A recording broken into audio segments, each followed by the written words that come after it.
Hello. അപ്പോൾ ഇന്ന് ഞാൻ ഈ കറുത്തൊരു ഫ്രോക്കൊക്കെ ഇട്ടിട്ട് എങ്ങോട്ടാണ് പോകുന്നതെന്ന് വെച്ചാൽ എനിക്കിന്ന് കൊല്ലം വരെ പോകണം കേട്ടോ. അപ്പോൾ ഈ ഡ്രസ്സ് എനിക്ക് ഏറ്റവും ഫേവറേറ്റുള്ള ഡ്രസ്സാണ്. ബിക്കോസ് എനിക്ക് കല്യാണത്തിന് മുന്നേ എനിക്ക് അഞ്ചത്ത് ഒരു ഓണത്തിന് കൊണ്ടു തന്ന മെറ്റീരിയലാണ്. അത് ഞാൻ ഫ്രോക്കായിട്ട് തയ്ച്ചാണ് ഇട്ടിരിക്കുന്നത്. അപ്പോൾ നമ്മൾ ഇന്ന് പോകുന്നത് ഈ ഒരു കാറിലാണ് കേട്ടോ.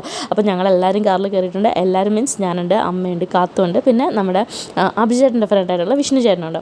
അപ്പോൾ നമ്മൾ എങ്ങോട്ടാണ് പോകുന്നതെന്ന് വെച്ചാൽ ഉളിയക്കോല് ഉത്സവമാണ്. കാത്തൂനെ 2 ദിവസത്തേക്ക് അവിടെ ആക്കാനായിട്ട് പോവുകയാണ്. അപ്പം നമ്മുടെ കാത്തൂൻ്റെ സ്ഥലമാണ് കേട്ടോ ഉളിയക്കോല്. അപ്പോൾ പോകുന്ന വഴി നമ്മളൊരു ബേക്കറിയിൽ കയറി കുറച്ച് സ്നാക്സൊക്കെ അങ്ങോട്ടേക്ക് മേടിച്ചിട്ടുണ്ട്. കൂടെ ഞങ്ങൾ 2 പിസ്സയും മേടിച്ചിട്ടുണ്ട്. അപ്പോൾ അത് കഴിഞ്ഞിട്ട് നമ്മൾ നേരെ ഉളിയക്കോലിലെത്തി. അവിടെ ചെന്നപ്പോൾ കാണാം കാത്തുനെ വിളിച്ചുകൊണ്ട് പോകാനായിട്ട് അച്ഛൻ, അമ്മ എല്ലാവരും വെയിറ്റ് ചെയ്ത് നിൽക്കുകയാണ്. കാത്തു പ്രഗ്നൻ്റായിട്ട് ആദ്യമായിട്ടാണ് കാത്തുൻ്റെ വീട്ടിൽ പോകുന്നത്. അപ്പോൾ നമ്മൾ നേരെ വീട്ടിൽ ചെന്ന് കുറേ നേരം സംസാരിച്ചു. അവിടെ അച്ഛൻ അമ്പലത്തിലെ കൺവീനർ ആയതുകൊണ്ട് തന്നെ അമ്പലത്തിൽ കുറേ വിശേഷങ്ങളൊക്കെ പറഞ്ഞു. അത് കഴിഞ്ഞ് നമ്മൾ പുറത്തിറങ്ങിയപ്പോഴാണ് ആ ഒരു മാവിൻ്റെ കാര്യം പറഞ്ഞത്. അത് ഇവർ പണ്ട് കഴിച്ചിട്ട് അപ്പുറത്തെ പറമ്പിലിട്ട മാങ്ങാണ്ടിയാണ് കേട്ടോ.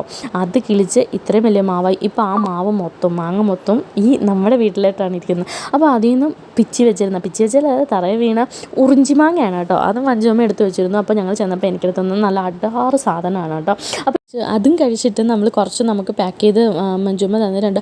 അതും മേടിച്ച് നമ്മൾ കാത്തൂനെ അവിടെ ആക്കിയിട്ട് നമ്മൾ തിരിച്ചു പോരുകയാണ് ചെയ്തത്. എല്ലാവരും അവിടെ ഉണ്ടായിരുന്നു കേട്ടോ. അച്ഛനുണ്ടായിരുന്നു, അമ്മയുണ്ടായിരുന്നു, പിന്നെ കാത്തൂനെ നമ്മൾ അവിടെ നിർത്തിയിട്ട് നേരെ വരുന്നത് നമ്മൾ തിരിച്ച് കേരളാപുരം വഴിയാണ് വരുന്നത് കേട്ടോ. അപ്പോൾ അവിടെ അടുത്തൊരു ചെടിത്തോട്ടമുണ്ട്. അപ്പോൾ അമ്മയ്ക്ക് ഈ ബോഗൻവില്ല വേണമെന്ന് ഭയങ്കര ആഗ്രഹം. നമ്മളങ്ങനെ അവിടെ കയറി നമ്മൾ വില ചോദിച്ചപ്പോൾ ഏറ്റവും ചെറുതിന് 750, ആ വലിയ ചെടിക്ക് 5000 രൂപ. അത് നമ്മൾ അവിടെ ഷോപ്പിംഗ് നിർത്തി, നമ്മൾ മേടിച്ചില്ല കേട്ടോ. ഇത്രയും രൂപയ്ക്ക് എങ്ങനെ മേടിക്കുന്നത്? പിന്നെ നമ്മൾ ആ ചെടിത്തോട്ടമൊക്കെ കണ്ട് തീർത്തിട്ട് നമ്മൾ നേരെ തിരിച്ച് വീണ്ടും കാറിൽ കയറി അവിടെ നിന്ന് നേരെ നമ്മൾ വീട്ടിലോട്ടാണ് വരുന്നത് കേട്ടോ.